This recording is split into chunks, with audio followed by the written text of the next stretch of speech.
these games are going to be cast on the B stream. You know, it'd be awesome if we could update you like in real time, but certainly just have that open on their tab alongside the C stream, which is going to have some cool content. All right, well, this is going to be our first best of 3 of the upper bracket. The way that this is going to work, by the way, it's a little bit complicated, but it's not super complicated, is that the quarterfinals of the upper bracket are best of 3s. The semifinals and further will be best of 5s, but in the lower bracket will also be best of 3. So we'll just remind you guys, whatever you're watching, that it is a best of 3 or it is a best of 5. There's going to be a little bit of it all over the place. Before we hop into our first series, which is ready, by the way, you guys already saw it. The place, yeah, you can go, production, no worries. I always go on little tantrums. I must say, I'm very excited to see if Pig Jr. can really bring the fight to Cedar as well. Because Little Piggy actually played some really good StarCraft as well. And I know that he's an underdog there, but I think if he brings his A+ game, he could potentially cause an upset there. I'm going to like mostly agree with you, but we'll talk about that maybe after the introductions of this TVZ. In the top left on Nightshade, it is the Red Terran, Vindicta. Who's been having way too much fun, by the way, in this tournament. He's walking around cursing at everybody all the time. He's like, I love Australia, man. This is great. He's like, I can just insult everybody. I was like, all right, Vindicta, all right. And in the bottom right, I guess I'll do both, man. That's a treat, man. In the bottom right, as the blue Zerg, it is Crimson. You know, Jess, if I do all the heavy lifting when it comes to the observing, you better do this player introduction. I will do a Maynard one, man. Fail, but I will try. I know a lot of you guys are sad that Maney isn't with us, and trust me, so are we. On the other end, we are in a residential area, you know, and I'm just not sure if all of these people that are on a holiday are ready for a Maynard GG that makes the entire peninsula shake. It just wasn't responsible, you know. Like, next time maybe we'll be in a stadium, then Maynard's voice can carry. But like, over here, you know, there's babies sleeping around in different houses. Maynard's voice would just be a little bit too powerful for this area. Yeah, I'm pretty sure the Australian government actually, like, you know, intercepted his ticket here. So that's what happened, guys. Yeah. They said, like, that analysis of Roddy and that monotone voice, we can deal with that. But Maynard's GG, no way. Oh, well, speaking of analysis, right, we do have Vindicta going for a rarer build. Yep. CC first. Not exactly as rare as it maybe once was. It does pop up, I don't know, one every, oh boy, 30, 40 games, but it does pop up.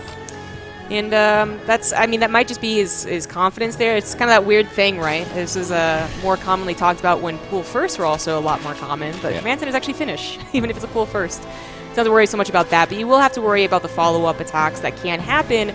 And talking about the dynamic of these two players, Crimson, I believe, was one of those guys saying that he actually feels a bit weak versus Terran, so maybe not so hot in the matchup, but also was struggling yesterday, right?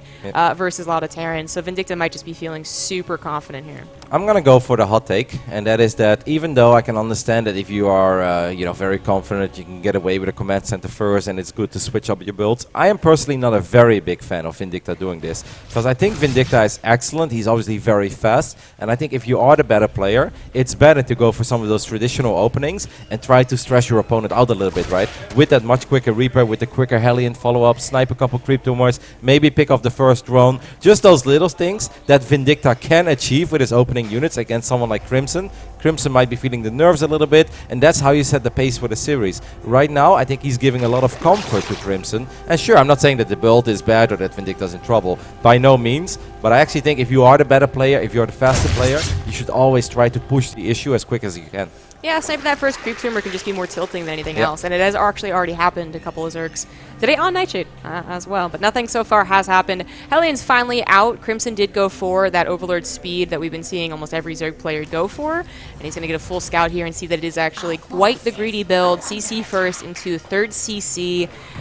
Was that actually, like, I actually might have missed that it was even before the factory, but that's basically the greediest thing you can ever do. After factory, second greediest, and so on and so forth. But you know what this reminds me of? Like Flash in the old days when he played StarCraft 2. But then it would be 2 eBays now as well. Right. Probably even before the factory, actually. Yeah, exactly. I mean, that's also Marine King Prime stuff right there. Absolutely no bunker either. Like, bunkers are for chumps. Bomber as well. Like the triple CC, absolutely no scout, no Reaper. Just sits there forever, and then he moves out with 84 Marines. And we're like, wow, Bomber's macro is so sick. I was like, well, yeah. I mean, he's got the sickest economy ever, and he's done nothing else. I may hope that the macro is good like this.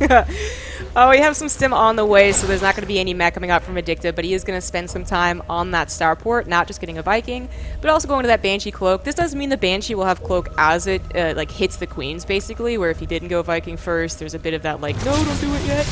But that is basically the only difference. Actually, I think it was just a fake, which makes more sense considering that he just want to add on those barracks as fast as possible. And that was because the Overlord was there. I guess he might have... I don't think he killed it yet, but it just went away. So he went ahead and faked that out. I'm not sure if he also saw stim, though, because then I feel like this is a bit of a wasted, like, you know, mind game. Not that it really, really matters. You know what? He even got back in and saw it.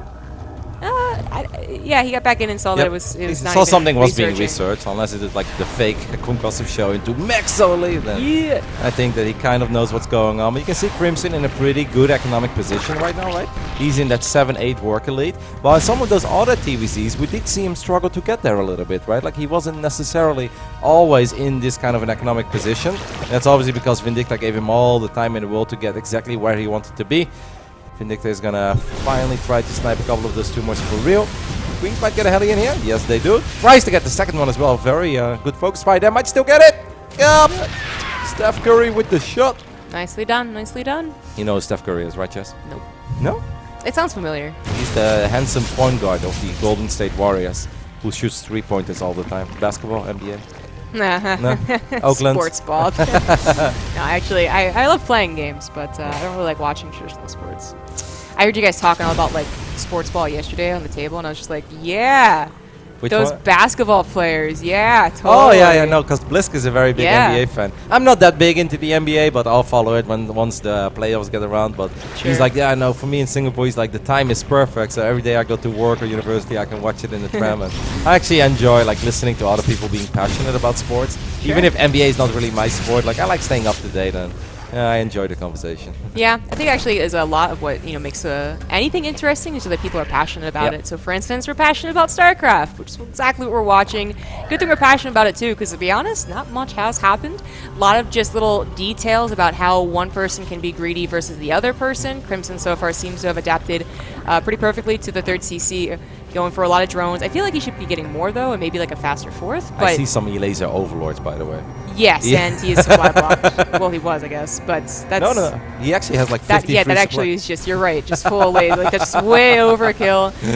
But he needs to get some banelings up fast. Like, he did delay. He's setting up a massive counterattack. So Oh, got you off there. okay, That's a alright. massive run by, and he actually gets in there. Well done by Crimson. Obviously, there is a big army in the middle of the map, but this run by is going to hurt. Unfortunately, 1-1 is not done yet. No, Let's no, take a no, look at no, these no, no, armies. no. The banelings connect as well. And this is actually really good for Crimson. Yeah, exactly. This is exactly the scenario we want for Crimson. Crimson setting that up, which has actually been like a thing that's been happening. Every time you see the Zerg players get into a position where they're behind, they do some nice run-bys, and they don't ever quite make up for those drone losses or for anything else that happened. But this one was absolutely perfect. Eating into the third base here, took out a tank as well. Some reinforcements went down. And Vindicta really can't do anything right there except come back. Because if he did what he did, he just runs on a creep against banelings. I gotta say, kudos to Vindicta there as well for the crisis management. How on earth did he only lose 8 SCVs? I would have lost 38 over there. Okay? Right, yeah. Like there was almost nothing. There were 2 mineral lines that were very exposed. I have no idea how Vindicta was able to solve that. He sort of did. So he actually turned a very bad scenario into a decent one. But do you remember what I said in the beginning of the game, that I think if you're the better player, you should be the one pushing the pace and make your opponent uncomfortable? I feel this is the best position Crimson has been in against any of these top Terran players, and that's all because Vindicta opened up so passively. This is another run by that should be able to get a little bit more damage, because now these links do have 1-1 upgrades. They're also not being responded to. Might be focusing on that hatchery first and then responding to the lings. But I thought he had some Marines there. Maybe they died or just went off somewhere else. But 8 more SCVs go down. Lots of lost mining time as well. Vindicta, though, you can note, though, right? Look at that supply. It's actually not that bad. Crimson not really being able to rebuild a very strong army. That is a lot because he's going for a pretty fast hive here. He's going for everything, yeah. Like he's going for hive, he's going for hydras, he's going to 2. I don't hate hydras, but I actually would have preferred him to just get a few more lings and banes out and maybe a couple of defensive queens. Because right now with those 2 upgrades on the way, he's not doing bad in the upgrades. He's actually doing really solid. I also like that he double expanded. This is something that we touched on yesterday. I was like, hey man, you were in a decent position, but instead of building 1 fort base, just build 2 of them. And if you lose one, you still have 4 bases. So I think Vindicta can actually be a little bit further ahead, or excuse me, Crimson, than what he is. But I still think he's in a pretty good spot. And if those 2 upgrades kick in, Vindicta kind of forgot his +2 defense, so that's going to take a little while for those bio units to kick in. So Crimson will actually have an upgrade advantage. What a good game so far by our Aussie Zerg. Yeah, by the way, the Australians around us are like hardcore cheering every time there's a run by. I do like to see the passion from, I guess, the local guys, right? It's kind of the Australians versus the Americans, right? Yeah. Future and Vindicta, not just Terrans, but also the international presence here. And yesterday obviously went well for him, and Vindicta on Friday went super well, but Crimson really starting things off strong for the Australian guys. I mean, those Americans come here and they take our prize money! So obviously the Aussies are cheering for each other. Viper's on the way already, man. I would actually, like, I love Vindicta and I'm a massive fan of the young man, but if Crimson takes his first game here, I'd be pretty hyped. I think that'd be really freaking cool. It absolutely would. Vindicta would kind of have to reevaluate perhaps like his confidence level, maybe. There's so many things that are going really well for Crimson. He is still getting hit by drops, which is just a good marker of a good player from Vindicta. Barely saved that last one. But this could have been, far worse for Vindicta. I think the creep spread could have been, just out of control, but I think he might have sniped some queens. Yeah. And he could have just, cowered, basically, like turtled on himself. But he's still expanding. Like, I know that we're a little bit worried here for Crimson, because this is, like, we know that Vindicta is the favorite and he's the better player. But if this would be a Rain or ZVT, you'd be like, oh man, the Terran is, like, so dead. The fort base is late, Ultras are on the way. Vipers are out already, like you'd be like, I just don't see anything, how Terran can find some damage. Hopefully Crimson doesn't get too overeager and takes a bad fight. I understand trying to maybe delay this fort base, but why not just wait for those Ultras, right? They're almost out anyway. The Hydras are going to snipe the medevac as well. A couple of very well upgraded Lings are going to run in this middle lane. Crimson is playing an absolutely fantastic game of StarCraft here. Yep, he's got to lift. I mean, SVs didn't go down, and the Lings will die, but there's not really a worry about being countered anytime soon because the creep spread is still out in the middle of the map. It's also being pushed once more with some active creep tumors. And that means that even if Vindicta were to take out like 30 supply here, he still has all this creep to get through, which he's finally starting to go for a push here, but it will not really be pre-Ultralisk. Okay, I'd love to see Crimson take care of this. Maybe you have Vipers. One abduct won't kill you here, and then at least you don't have to worry about that stupid medevac anymore. Yeah, right? And that medevac is important to keep track of, like, is there an army following it? That would be a, misplay here from Crimson, but is that happening? And also, where is that tech coming out? Always come out for the larva, because he has his army in the middle of the map, potentially surroundable on creep. This run by once again doing very well before the planetary is done. Vindicta not too far away from that base, but he's just focusing on the attack, which absolutely should be. He is off of creep, so this would be very bold of Crimson to do. He had just cleared this portion up, and I'd actually really like that Crimson's going to pull back. That's a little risky from Vindicta. A Blinding Cloud does land on the first two tanks, though, and that actually makes it very easy here for Crimson to get a couple of these tanks. Vindicta is still harassing this fifth base, and I think this time he will be able to get it, but will he be able to get out of here?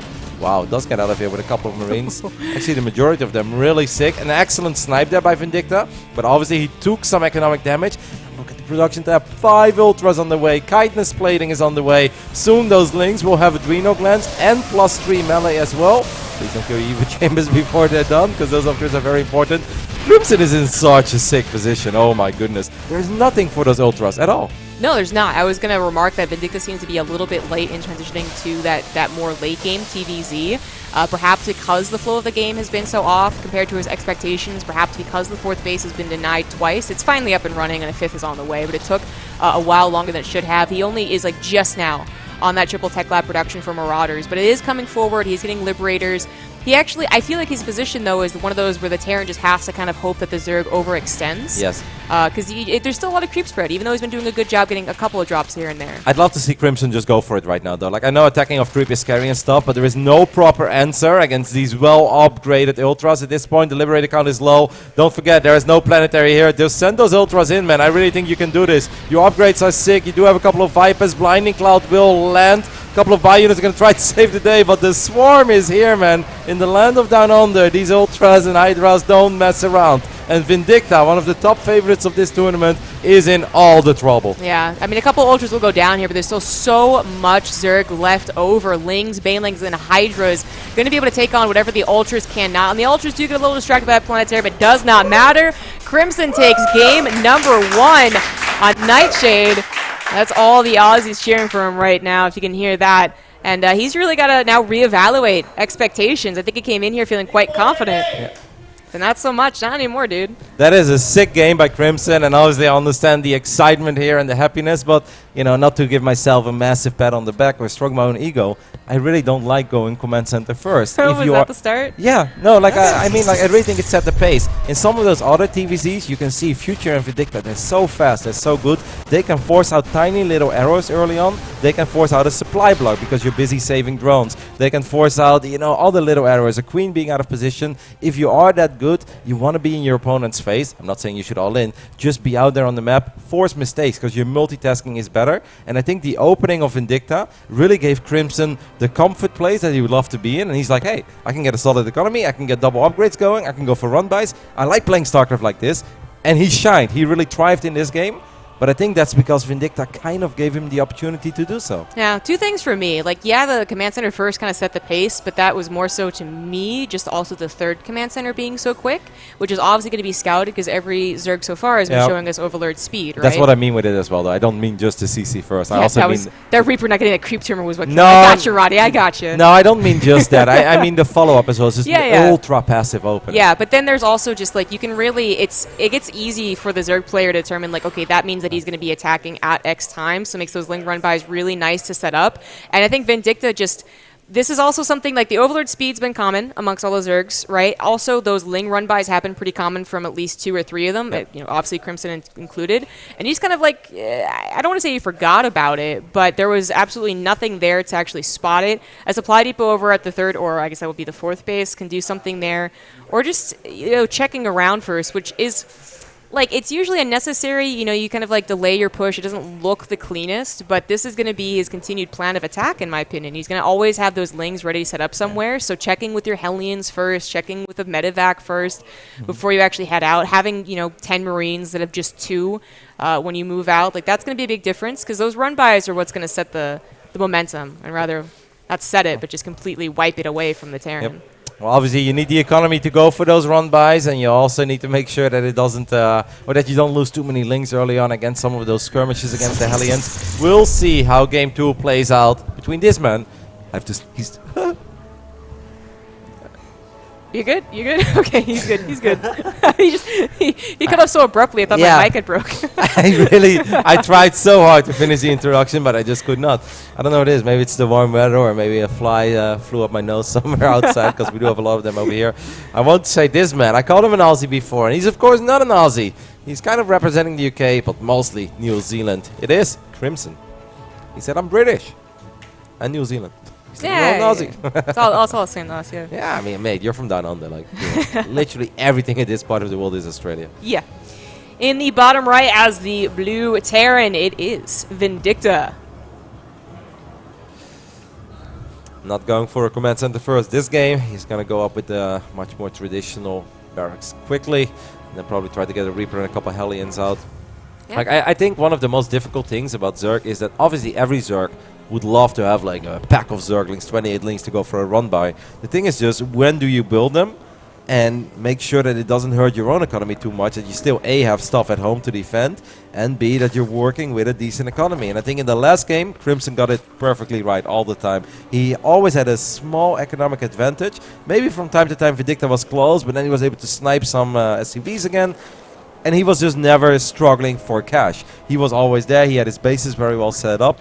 Let's see if he's able to get in that position again, because I think that's kind of the hardest balance to find. Everyone loves to have 28 links out on the map, but can you afford it in that phase in the game? It is really worth noting, because it was like basically exactly as I was talking about, like, maybe his 4th base could have been faster, maybe he could have been at a few more drones, that he showed us that he had 20 plus lings ready for a counter. And it's like, oh, okay, well, there you go. I mean, that's the decision you got to make there, and it was absolutely the right one. As I said, Vindicta's going to be more on guard against that, and obviously he's already changed things up here, but I think it is also worth noting that the 2 tank push, or any variation of it, depending on its timing, if it was delayed or not, was what was tripping Crimson up. Yep. He get into a decent position, and then somehow it just could go not his way. The run bys didn't do so well, so I think that I should probably just focus on that. We had the famous run by over here on the orbital comment. Exactly. Obviously, this is a tinier map as well, right? And I think this is one of those best Terran maps out there for those timing pushes with Stim and then 2 tanks. We've seen it time and time again where the tanks will siege up over here, and if this is the 4th base, well, you better defend it as a Zerg, because you really need to keep it alive. Obviously, this map is so small that double expanding after you're on 3 bases is a little bit difficult to afford as well. And both bases are most of the time going to be exposed, unless you want to expand all the way over here in the right top side. But that is so difficult to defend against drops, right? Because if there's like Liberator S over here and then Bio in the main, it's like, oh my goodness, I have to cover so much ground right now. Yeah, that's not going to happen. And getting creep spread over there is obviously going to be very, very difficult to do. Which was looking pretty good, by the way, last game. It obviously was a lot to do with both of their openers. Not that Hellions are really ever supposed to do like better or worse against creep spread. It's really been a thing for quite some time. They're more checking and more about just defensive against any Ling swells, as we've been talking about throughout the tournament. But the follow-ups can be a little more varied right off of these 2 bases. And then you have, like, Banshees can kind of pick off Queens or, the threat of a Hellbent attack or, heck, even Battle Cruisers, which Crimson's going to be on guard for, but he is going to be able to scout. 100% Overlord speed's already done. I do really like this build so much more from Vindicta, though, because Banshees, they may get 4 or 5 drones, maybe they don't, but they will always force out Spore Crawlers, they will always force your opponent to be defensive, because it's really hard to all-in a Terran that has a couple of Banshees out already. So I just like this kind of stuff, because this is where Vindicta can show us how good he really is, how good his multitasking really is, find some openings where maybe there aren't even any openings, but that's just the difference. I always notice it myself. As someone who plays a lot of StarCraft, I was like, I'm really good in defending like multiple positions at once. And then you play a game against Uturm or Clem, and I'm like, I'm not actually that good in defending multiple positions at once, because every single time I feel like I took care of a problem, they are already 1 step ahead of me again. And that's just the difference between good StarCraft players and great StarCraft players. And I think Crimson is good, but I think Vindicta is better. And he should be able to show it as long as he can get himself in positions like that, where he has the units to be a nuisance for his opponent. Which he absolutely will this game. I mean, the Banshee, again, like, there is definitely a lot of perfect scenarios, perfect defense from Zergs out there, though the Banshees don't do very much. To a point where even, some Terrans a little while back were saying it's not a very good build to open up with. Like, you're going to be either countered, or you're just not going to do any damage anyways, so why not just go for faster XYZ. But it has been making certainly it's been around for this tournament. We had, I forget who it was, mentioning that the 21-second faster stim actually makes it so that all-in, that Queen all-in we saw doesn't do so well. So it is just like a nice defensive build, and it does have the potential to do damage. Although, of course, certainly so far not much happening here. I mean, the Banshee is out, right? Did he cancel Cloak and only get 1? No, he's it's just, oh, there we go. Actually, already getting 3 drones. I am sorry that I've kind of missed that. Now the Banshee's thinking, where are those Queens? Jeez Louise, okay. Over here on the right side, 1 more drone is very exposed there. He's doing actually quite a bit of damage. This means that the Hellions are going to swing in on the right side as well. You can already see Vindicta finding the damage that he's been looking for. Now losing all Hellions and Banshees here as well. That could be a bit complicated. For now though, look at the positioning of these Hellions. He's making it so awkward for these Lings to get in there. Eventually these Hellions do go down, but a lot of Zerglings went down. 10 drones have gone down already as well. And his Banshee is still not done. He's going to get 1 more kill. Maybe a last one? No, just wants to get out of there. Alright. I like it though. I think pretty well done by Vindicta. This other Banshee survived. It kind of skedaddled earlier on. Yeah, it did. It was also kind of low, but he got out of there as soon as it lost its cloak energy. Maybe he denied the 4th base? I don't think the 4th base ever tried to go down. I could be wrong. He might have had something set up there, but that's another problem on top of already the obvious problems. Drones went down there. Lings went down. Even 1 Queen, I think, went down.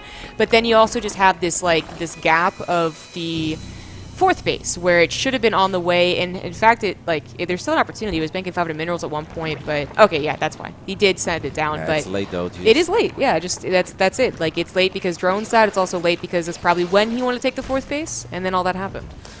And this game is actually going for, I feel, slightly quicker Hydras as well. But Hydras, once again, are very expensive units. You can build a couple of them here and there. But if you are working with 64 drones, it may seem like a good economy. But if you want to go Hydra, Ling, Bane, double upgrades, it's suddenly not all that great anymore. What could be great, though, is not a Zergling run-by. But this time the depot is raised in the natural. These Lings in the 3rd base of Vindicta will actually be able to pick up a couple of SCVs, maybe 1, 2, 1. 1. Yeah. Just 1. Vindicta was close enough. I mean, it's not that big of a map, but he was already at the Zelnaga, but he just came back to deal with it, which I think was the right call. That's spicy. It's out of vision as well from the transferring SCVs. This could be sick. Vindicta is obviously moving out, guys, in the middle of the map. He sees that army there on the right top side as well. Here come the Banelings of Crimson. Can they get the connections that they are looking for? Things like yes. the answer is yes. Oh my goodness. Well, 9. I feel like that could have been worse. The fight in the middle of the map is happening here. Not that many Marines, and it means that these tanks are going to be left behind. Crimson is getting a pretty decent fight. Still down in supply though. He needs to spend his money a little bit better. And he needs to make damn sure that he doesn't take any economic damage at home. He's going to be able to take care of this drop eventually, but for all the good that happened there, you know, the timing wasn't as great for Vindicta with having to come back for the run buys. It still is looking pretty good for Vindicta. He kept most of his SCVs alive, quickly replaced them. Fourth SCV already on the way, and he is still doing little bits of damage here and there. Most importantly, keeping these alive while he has another drop off to the right side to clean up some creep spread. Bringing one tank with any drop is always a little, I don't know if I really like this. It should be cleaned up, but it is what it is. You'll still have a drop with those Marines. Yep, he's going to unload a few more Marines, though. I think that drop in the main base did finally get taken care of, but there's still quite a few Marines out here. I gotta say, the fact that Vindicta only lost 9 SCVs there, I think it's so big, right? If you lose 20, you might panic. You're like, oh my goodness, I need to do so much right now. Only losing 9 is actually not all that bad. This drop is doing so much damage. I'm not sure where the units are of Crimson. They were just kind of all over the place. That tank, by the way, that I also did not like, has been alive and around for a very long time now. Yeah, well, that has a lot to do with Crimson actually just not having a lot of army. Like, I guess more of it died than I thought against the 2 drops, and then he was not building it. It was, like, on the way, so he started funneling in units. That's obviously going to be, well, good for the Terran there with that single tank. And this, like, this would almost always be cleaned up pretty quickly. But yeah, by like, there's supposed to be 28 Zerglings running in there, attack moving, and then killing the tank, forcing the Marines to get out of there. But that was never the case, and it means that now Vindicta is in that position that every Terran loves to be in. These tanks over here on the high ground, they're so well protected. You can maybe flank them on the right side. This did finally get cleaned up on the right top side, but now there is this issue of the fort base. Crimson still floating a little bit of minerals. I mean, he needs the best engagement ever, but I feel like he just doesn't really have the Zergling count. A couple of Veilings, though, they do get awfully close to those Marines, but they will not be able to connect for now. Yeah, it's just not big enough of an army. We need more Lings here to provide that fodder, so the Marines don't just get a concave, take down the Banelings, you know, highlight on Reddit, right, with Mario just doing that. But and then the Hydras are also really easy to take care of too, right? Like that's an army that is easy for the Terran to size up and determine what they can do against it. So you're going to see Vindicta continue doing this. Here come more Lings from the side, though. This is looking a bit better, but off with creep. The Banelings once again just are obviously going to be picked off or shot down by the tanks. And the reinforcements have arrived for Vindicta. A lot more Marines show up. Vindicta, we already know what he's capable of when it comes to some Marine splitting. These maybe not were there, or these may not necessarily have been the best splits ever, but they are going to be good enough for him to keep quite a few Marines alive. The DPS of these Marines is insane. These Hydras don't have very feisty upgrades. Sure, they have +2 carapace, but no attack upgrades means that they're going to have a very hard time fighting these Marine squads, and I think we are getting closer to the beginning of the end here of the second game, as Vindicta has just played better, played sharper, was more active, and was able to get better trades. I think there is definitely, well, there's that point that I think a lot of Zerg players can identify well with, when you have, like, you barely almost have everything underneath you, you got your feet set up, and then just before you're ready to go, the Terran starts attacking you. And if you don't clean it up swiftly, the game's gonna look like this, where it's like, yeah, you got the 66 drones, you got the 4 bases, but then you're missing other things. You're missing injects, you're missing Lings, you're missing a good amount of Banelings, and that's what happened there, and seems to always happen to Crimson. I feel like 2 key moments in this game. Obviously, I think the initial trade with the Hellions and the Banshees, I think the damage was really good, and I think Vindicta was happy with it. But that Baneling run by, right? How does he only lose 9 here, by the way? Like, I feel like he's supposed to lose so much more. Imagine you lose 18 or 20. I think you're in a much bigger state of panic at that point. But then, okay, we didn't see it. But right after that Baneling run by, there was this attack of Vindicta in the middle of the map, right? And the tanks got cleaned up, and then he picked up those 2 Marines, and he dropped them here at the fort base. And I think he got a phenomenal trade there, because he picked off like 20 Zerglings. Yeah. And then Crimson kind of disengaged, because he thought Vindicta was going to pick up his Marines, but he stuck around. And at that point, when it takes you that long to deal with that drop, there's already the next drop and the next drop. So yeah, exactly. I feel like in the span of 20 seconds, things went incredibly well for Vindicta, where it could have been ugly. Because if he loses that fight in the middle of the map, he loses those Marines, and he loses more SCVs to that baiting run by, we have a completely different ballgame. Yeah, you know what it is? Like, there's obviously a big difference between, like, these players here and, like, watching Cyril, so I know it's a bit unfair. But, like, there's a big difference where I feel like a lot of those, like, European Zergs, I suppose, they are able to, like, read the game, read the situation, and they swamp pushes like this, and they take care of those drops super quickly, and then it's just their momentum the entire way. And it really has been this moment that seems to be messing up most of the Zerg players in this tournament. This was the fight I was talking about, Yeah. right? Because like I feel like if he would have been able to just connect with two Oh, Banelings yeah. there, but like now it took so long, he ended up losing a couple of drones there as well, and then like you're gonna deal with it in the main, but then the next drop is already set up. Thank you very much for this production. This is awesome to see, because like you never want to deal with a drop for this long as a Zerg player, because you look at that bank, right? 745 minerals. He's clearly being pushed to the limit, and he's starting to fall behind. And that's kind of what we were talking about in the first game. Crimson is good, but Vindicta should be able to create advantages for himself if there is crazy amount of stuff happening, because he's fast, he's young, he's got it all. Yeah, I mean, he's got some he's got good timings as well. Like he really keeps the pressure up, which is that big momentum difference. That if you do manage to swamp that push, take out the medevacs as well, so they don't drop or just deny the drops, like either way, it very much like goes in the other direction, where your queens are still spreading creep, you're still injecting, you're still upgrading. You kind of got late in those upgrades. And then it's the Terran going like, okay, well, I missed the timing for that. I missed the opportunity for that. Now do I do? Which is what we saw in the first game. So vast difference there. What a great way to start the playoffs, though. Yeah. One hell of a series so far. Vindicta and Crimson are all tied up as we are getting ready for Game 3.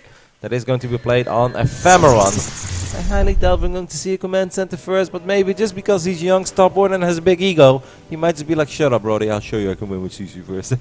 Yeah, I think if he heard you, he would. Yeah, absolutely he would, actually, 100%. In the left top side of Ephemeron, we're looking at the main base of Vindicta.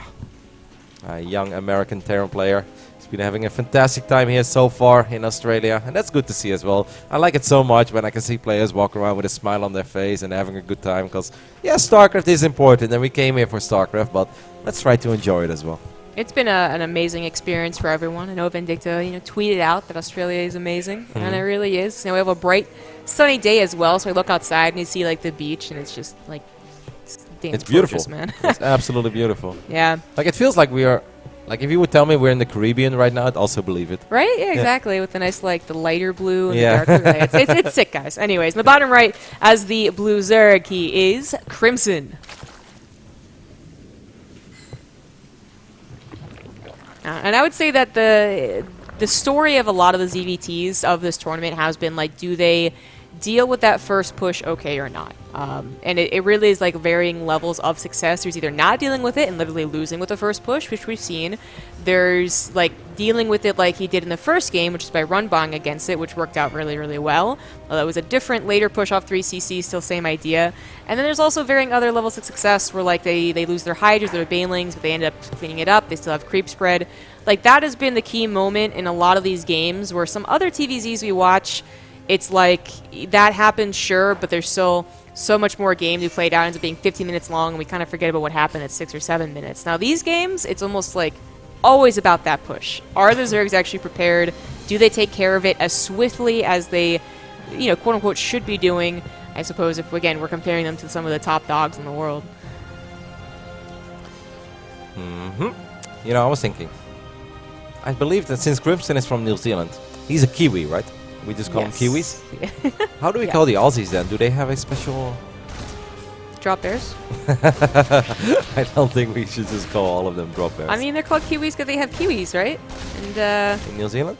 I know they have a lot of sheep in New Zealand. Yeah. Like an insane amount of sheep. So, if that's how it goes. I guess you'd call Australians kangaroos. Well, that would be pretty cool. I think kangaroos are awesome. That's why I wasn't sure about eating one. You tried it? I did, yeah. Oh, how was it? I was not impressed. But everyone else seemed really impressed with it. Yeah? Yeah. You were not a fan? Not a fan. Okay. It was on stream. You can actually see the rewind of me biting into it and be like, no.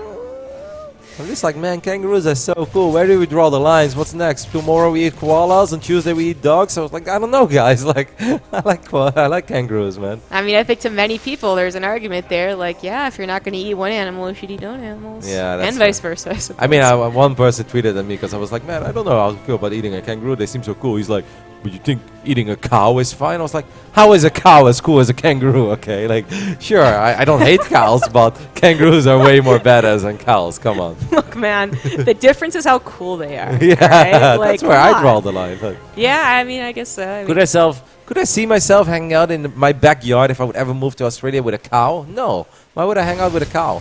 But imagine if I would be in the backyard with my body kangaroo. You know, I could take pictures, or we could do like a little sparring session. We put on some gloves. Like, Well, that's awesome. I think, first of all, the kangaroo would deal some serious damage to you, Roddy. I don't know, man. Unless you, like, raise it by hand. I would like to tell you, Jess, that I watch a lot of boxing on television, so I think I could do. I mean, obviously, just like everyone watching this video game right now, you're all GM, and you can all do exactly what these guys are doing. Exactly. Like, I've seen Yeah. Floyd Mayweather box. That's not that hard. Yeah, exactly. But a cow's like a puppy, all right? Like, it just wants to, like, chill and, like, you know. I mean, I hang would out with never you. harm a cow, obviously. I did eat cows because they are very tasty, but I would never want to do it myself. Like, if I would have to choose between, like, eating a cow and killing it myself or not eating it, I would never eat it. So the yeah, no, opposite of what Fear Dragon says, which is that he won't eat it, he'll happily kill it. Really? He has said that, Oh, no, yes. I couldn't do that. Like, I'm very weak. He has to explain why he's a borderline vegan. Anyways, Let's talk StarCraft. yeah, let's talk StarCraft. So Baneling Nest and Lair is on the way. Once again, getting that full scout, I believe, with the Overlord.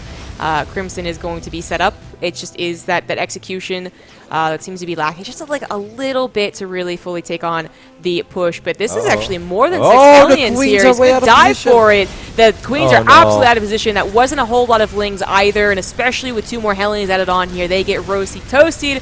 Perhaps alongside those drones. Oh, they have no. evacuated the It's natural, but bad. just right into the main they go. It's That is bad. a lot of Hellions. I love the attempt for SimCity, That's cool. but you just can't kill that Oh, many they're Hellions gonna with only sandwich as Queens. well. Aliens coming in from both Oh. sides. I gotta say, really good splits, but it doesn't matter because there's simply no units. 10 drones have already gone down, and I think a few more will fall. And I'm not even sure if these amount of links is going to be enough. The Queens were just absolutely horribly out of position. Look at these last 2 Hellions getting 2 more kills, maybe 1 more. 1 for the road. No, not 1 for the road. 14 drones went down. That is really bad. Oh, and the Evo Chamber finished up as well. Whoops, yeah, that's what was supposed to happen. I will say, though, like, okay, like 14 drones looks really bad, but let's just context this a little bit, because we saw some other games where 14 drones died. Those were to 6 and sometimes even to 4 Hellions. This was just 2 more, right? It was 8 total. That doesn't seem like a lot, but that is, I think, the problem with the 8? supply depots. Wasn't it 8? I think you're right. Sorry. I mean, it was 8 or 10. It was definitely more than 6. Yeah, it was 8. So that's, I'm not sure about the supply depot timing for being supply blocked with that, but you do definitely delay your barracks. So it's not a whole lot. I'm not trying to say that that wasn't amazing for him. You know what? But that actually might have, it should have been better, I think. I think if it was just 14 drones and it was over in the blink of an eye, I would actually be like, you know what, Jess, I don't think it was that bad. I think you're right, you know. But it wasn't just the fact that it was 14 drones. It's an insane amount of lost mining time. First, did in take the a long natural, time, yeah. a lot of links went down as well. Don't forget about that. 23 links went down in the process. So you look at this graph. I mean, this graph doesn't lie. And this is that phase in the game where you need to get ready for that first Terran push, because that push is inevitable. It will always be coming. And I mean, you look at the soup. I mean, these queens, this is pretty much all that Crimson has. Crimson can really not be afford to lose any queens right now. I think he's in all the trouble, man. He just doesn't have the units, Jess. No, that's absolutely true. Like, he doesn't. His economy was wrecked, and he's now even going for an infestation pit. That's what I was woeing at. Like, that seems like an awfully greedy thing to do after you took damage. And your 4th base now even was already delayed. Now it's even delayed further. You have no run by set up to buy any more time. Struggling against a simple push, actually, or drop. I mean, they just pick up, yeah, exactly, and leave. This is all bad news for Crimson, but the infestation pit as the, I guess, the Hail Mary choice, that's going to take a long time to actually come into effect, as opposed to just making a lot of Lings and Banelings and hoping you swamp the first push. Like, I think that would be the best thing to do in that situation. But excuse me, Jess, we have a little bit of a drop going on over here in the natural. 2 Widow Mines will... oh, no. Okay, that could have been so much worse. Yeah, that could have been so much worse. So much.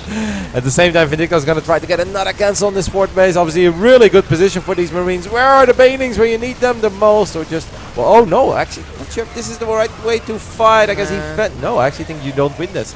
I mean, he needs even more circlings at this point. Does. Oh my goodness, the most effective Marines in history. At the same time, there is a drop in the main base. Vindicta is simply all over the place. Can he split? The answer is no. But he did snipe a Baning there in the process. These Marines, when they have so many kills, these are Navy SEALs, by the way. Like 8 kills, 6 kills, 2 kills. They're going to win the fight against the Queen as well. 5 kills. There's like 20 kills on these Marines. And, I mean, they're not done yet. Yeah, just the drops killing Crimson here. He has not dealt with them well at all. Oh, don't lose your Navy SEALs. Oh, he's splitting now. Okay. One Marine, fell. one Baneling. just pick them up and give all 3 of them a Medal of Honor at this point, okay? Like, they don't deserve to go down anymore. This war is won, Vindicta. Nice. Save your veterans. The Banelings just ran into Widow Mines, but that wasn't even enough. Crimson played a fantastic first game. Maybe Vindicta just gave him a little too much time to get in his comfort zone, but Vindicta showed us that in the remaining parts of this series, he is the better player. He looked fantastic in game 2 and 3, and this game is all over but the crying. Yeah, there was a run by into the third base, but there were a couple units, so that did not buy any more time. Not that I'm thinking it wouldn't have mattered anyways. Crimson was heavily delayed on everything he needed to do to prepare for, as you said, the first push, but in this case, just the first 16 Marines. And he mishandled that as well. You know, there's a world where maybe, you know, give this to Cyril, Rain, or whoever, post 14 drones dying. They make all the right moves, literally every single correct move, but this was not it. Just more bad news, and there's the tap out. Vindicta takes the 2-1 over Crimson to start off the tournament. Now, that wasn't it for Crimson. He can definitely come back in the lower bracket later on, but for Vindicta, it's the result we kind of expected, but certainly that first game was a big surprise. You know, even though I brushed my teeth this morning, then we had some nice pork belly, so I was like, you know what, I'm going to brush my teeth again. And then I spilled some toothpaste on my shirt. I was like, oh, that should be fine, you won't see it. And I look at the camera and I've got like a white stain on my shirt. I was like, nice, nice. That's a good way to start my day. We are going to be joined by the winner of our very first best of 3 of the playoffs here. That is my young friend Vindicta. Matey, what's up with that command center first into triple CC into getting wrecked? I was cracked out, dude. Like, actually, I was out of my mind. Why? Like, I mean, he scouted my barracks. I should have just done a normal build. I was like, oh, let me try CC first. And then on top of that, let me build another command center. I literally had no, like, I was like freestyling basically, and then I just got destroyed. I gotta say, you handled the first run by incredibly well, because that was an insane amount of links. I was like, and you were so far out of position, obviously, right? I was like, man, he's gonna lose like 20 SCVs here. You only lost 9, so it wasn't lost at that point. But where did you feel like that game started to slip away? All right, my T-Rex got scouted. That's the thing. It's like, even though it wasn't really that bad, like nothing really happened. When I saw the OV with the OV saw my SCV, so I immediately just abandoned everything. But it felt like the game was already. You only over. had 1 SCV out on the map. Right? I had two. Oh, okay. I was gonna proxy. Yeah, we missed that. We were not even paying attention. I could warming tell. up here. Apparently, yeah. Oh, okay. I was wondering why you're doing a CC first. Okay. But yeah, I didn't think I saw SCVs on the map, but it is hard to tell. I mean, it was the beginning of the day, so we're talking about like butterflies and introductions and like the entire tournament, right? And I haven't seen you cheese once, so I didn't really think about it. I like So that makes cheesing, sense. actually. I apologize then. I'm so sad though. But my first games are always the worst, and then it picks up. So I mean, like obviously, if you tried to go for a cheese and it didn't work out, but I mean, like to us, it felt like somewhat over normal. It was like, oh, he wants to play CC first, because we were maybe just like going over logistics of the tournament and stuff. So, I still think Crimson played a really good game in that one. Yeah, he played sick. Second game was Triton. Yeah. I was never that worried for you, because obviously I think you had a much better start already. You got quite some damage done with the Hellions and Banshees, but when those Banelings ran in, I felt like you saw it kind of late, right? At your third base, those Banes. Yeah, I saw it late. Once again, I think your crisis management or your reaction there is so good, because you lost 9 SCVs. I think if you lose 18 there, that's kind of a I should have lost the entire mineral line. Yeah, like that would have been bad, because then you had that fight in the middle of the map as well, and you were forced to abandon your tanks. Those things could go bad, but you handled it very well. Yeah, I'm pretty used to it, because all the Korean Zergs play like that, and I play on Korea all the time. They're just out of their minds, run bys everywhere 24/7. So I'm pretty good at handling that stuff, luckily. So for that game, the second game, what do you think could be done better by these Zergs? Because it always seems to be that's kind of like the crux. If they lose 12 drones beforehand, that's that's the excuse. But that was like a normal game. Nothing much happened, right? But you still overpowered him in the mid game. Well, the first mistake was he didn't put a spore in the middle. Okay. I think I think his layer might have been later or something, because he should have had an overseer by then if he was going to go for a fast layer. But there was no spore, so I was able to do like a lot of damage. And then he had his links as a natural, so I just went to the third. But no, I think they just need to do better at handling the drops before the Hydras come out. Yeah. Because you can't really, you need the queens to do it, and here he lost a few queens, and then I'm like pulling them apart everywhere. So you really need good crisis management until your Hydras come out. That makes sense, yeah. So for the third game, you chose to go for 8 Hellions as well. Did you just notice a weakness in the early game, like queen positioning wise or something? And I've been practicing that build a lot. Okay. But the thing is, it really dies to Roach Olins. Yeah. It's really hard to hold. Like, it's possible, but it's really hard. So I was really worried that he's gonna Olin me. And in the last game, I just said, "Fuck it, why not? Like, let me just do it." He's playing really safe and just standard, so let me try it. And is that just for diving?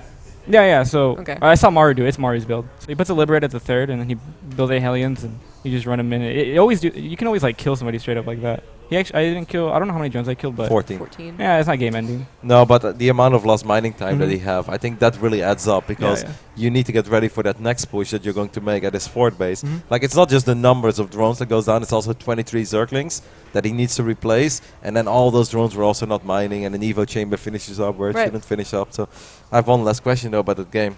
I know you were showing off with that one drop at the fort base in the end of the game. You know, you had like 5 Marines. They were in that choke point, and they won that battle against all the Zerglings, and then you dropped them again, and they were killing queens.